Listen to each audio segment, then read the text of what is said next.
We've got some difficult days ahead, but it really doesn't matter with me now. Martin Luther King, because I've been to the mountaintop, dedicated his life to love and to justice between fellow human beings. He died in the cause of that effort. You've had this war on poverty, and their lives haven't changed. Well, their lives haven't changed because the money didn't go to them. Where there is economic wealth in a community, there's also investment and knowledge of that community's historical and cultural wealth.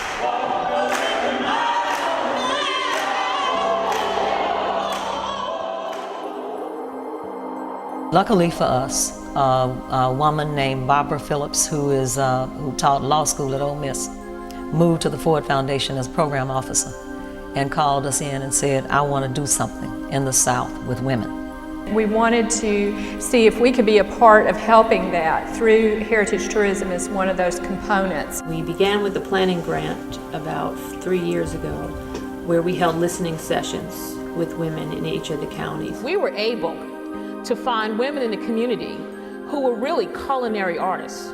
Everything from jams to barbecue sauce, these women could do it. We got a planning grant and we went to these communities and the women told us what they wanted us to do. We did an inventory of all the crafts and farmers in the county and developed this very small business directory. When you tell the story of Holly Springs, Mississippi, you can tell the story of Ida B. Wells was buried there. That was her hometown. And now she was the founder of the NAACP. Everybody needs to tell their own story, sharing the heritage.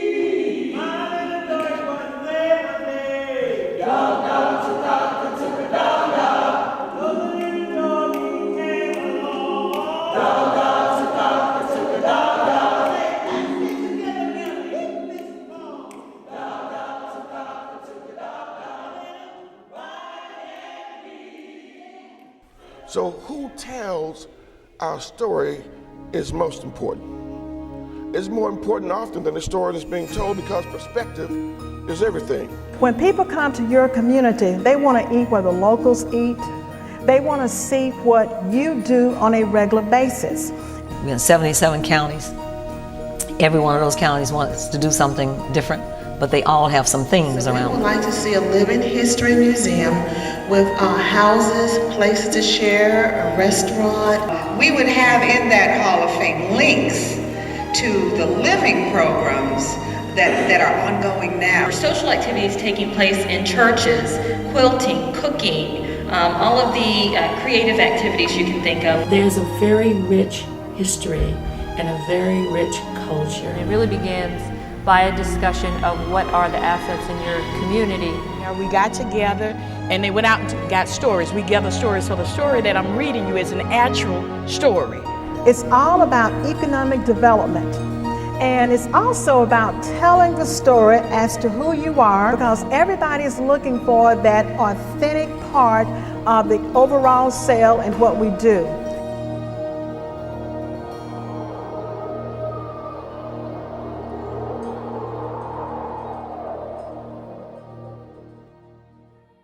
We had good times, we had hard times, we had hot times. We sang out of every mood. Now, we don't have to sit in the back of the bus anymore. Rosa Parks done kept her seat. My mama in competition with her relatives and the community ladies about who could make the best pound cake and whose flowers were the prettiest and all of that. So it was wonderful. So we go out here inspired by the history of female ancestors that have taught us that this is a new thing, and we're not gonna have everything we need. And there'll be times we just got everything we gonna get, but we gonna make it work.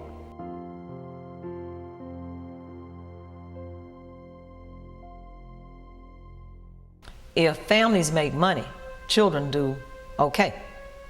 It's when families are so poor that children get hurt. We must protect our ancestors and the living, recalling and being in touch with our greatness through words, music, arts, the sciences, all facets of life to ensure that we keep the future strong for those who will one day call us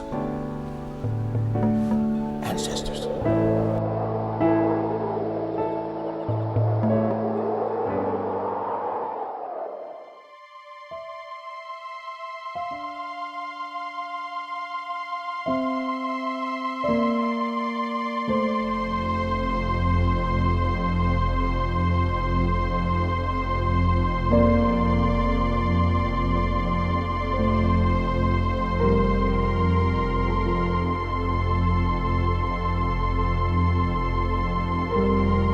Because a lot of times we don't move forward because of the fear of being that nobody supports you and that you're going to be left out there by yourself. I've lived long enough that when I first started, it was about when they saw a person like me in any position, they said she must have some brains. Otherwise, I wouldn't have been there. I am older than affirmative action. I love everybody in my heart. I love everybody. I